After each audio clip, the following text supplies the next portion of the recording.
We only got 18 votes, right, out of 107. So we got eliminated in the first round.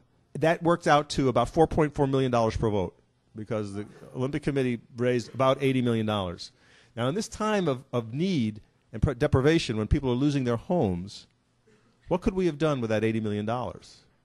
If you look at the list of Olympic donors, they are the same people who get big contracts, Turner Construction, Sidley and Austin, Morgan Chase, all the standard people, Price Coopers, all these people that get Aon Insurance themselves, get business from the city. So you see all these people who donate to the mayor's personal campaign.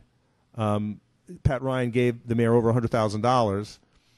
And then you see these same firms get contracts from the city, from corporations. But what's more shameful is that Chicago's foundation community kicked in about $6 million. And that's really abominable. So we're talking MacArthur, Chicago Community Trust, the Joyce, Polk Brothers, and about 4 or 5 others. In addition, the Children's Museum was a donor. Now, how the hell does the Children's Museum have any extra money to be a donor at the $50,000 and above level? I was also surprised to see the Museum of Science and Industry as a donor. And David Messina, who used to be as chief of staff for the mayor. See, it's all, like a close-knit circle here. He sent out an email to the Museum of Science and Industry's members, passing on all the lies from the 2016 committee about all the jobs this thing would create over David's signature that hit my email box because I'm a member. And I called Messina and I said, how dare you use the facilities of a nonprofit for this bad project? And he said, well, we disagree. We thought it would help us. The whole point is the Olympics turns your town into a zombie. The Olympic process subverts the law and the custom of your city, and essentially you become a tool and a puppet of a Swiss corporation, the International Olympic Committee. They are a multi-billion-dollar operation. Then don't be fooled by all the Hallmark cards of the little girls tumbling and big beefy guys lifting weights. This is a billion-dollar business, multi-billion-dollar business. The IOC is treated like a sovereign nation. They hold diplomatic status. The head of the IOC is addressed as Your Excellency. He is a count. And they actually have 13 princes and princesses of the blood as members of the IOC. I kid you not. They are the ones who hold the fate of the cities in their hands when they sit down to vote. So that's the IOC, 107 people.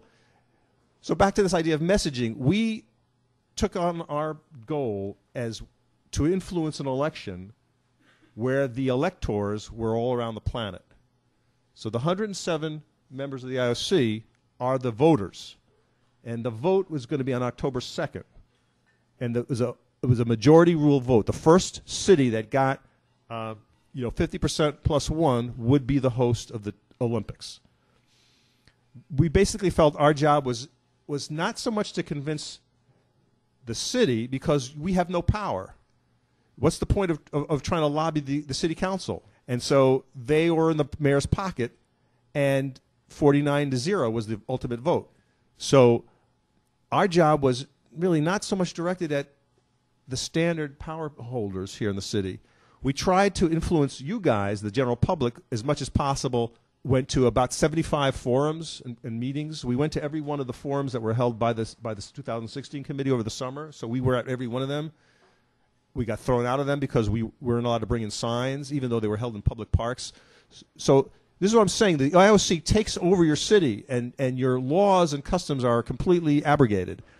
But we persisted, and we gave out literature. We came to every one of those meetings. And in time, the public didn't need our prompting. They were hounding the 2016 people. It was a long, hot summer for them. But really, starting with that April event when the IOC was here, our main focus was really on them. And we got their email addresses. Okay, so this is new information. Nobody knows this except you guys. And now, you guys out there. We got their email addresses, and starting on the 70th day before this decision, which would be, I think, July 26th, 70 days to go, we sent them an email every single day with one piece of information in it, one tidbit.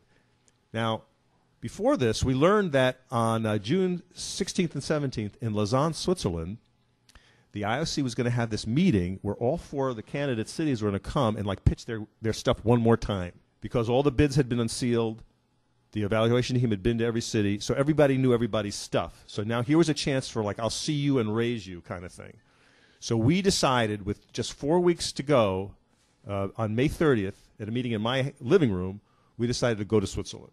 And it was insane. We had nothing in the bank. Again, nobody loved us, but I put it on my credit card, and we sent 3 public travelers to Switzerland to this fancy meeting, and that had never been done before. And in preparation, we created what we call the No Games Book of Evidence. So this is 110 copies of this thing that we brought with us, and all this is reprints from the papers over the last 4 years documenting the fact that we are broke, we're corrupt, we're incompetent, our infrastructure is falling apart, our CTA and transit can barely handle the load today, let alone 1 million visitors. And the people don't want this party. You know, the people want to spend their money on more important things. Our mantra was no games, better trains, better clinics, better housing, better schools. And what happens is, I mean, you get into a kind of a philosophical discussion about what's the purpose of a city. And what's the mayor's vision for economic prosperity? This mayor, his answer to prosperity is making parties, right? Putting a Ferris wheel down by the lake. That's his answer to everything, featuring the lakefront. And if you happen to live in the other 45 wards, too bad for you. So there we were in Switzerland passing this thing out. We went to the headquarters of the IOC with boxes of these books, and we made headlines around the world. So the No Games logo, the blue No Games logo, was seen everywhere except here. So even though Phil Hirsch from the Tribune was there in Switzerland, he never wrote about us to this day. Thank goodness to Ben Bradley, who was there from ABC News. He got us as we pulled in. It looked like Madonna getting out of the limo. We got swarmed by all these photographers.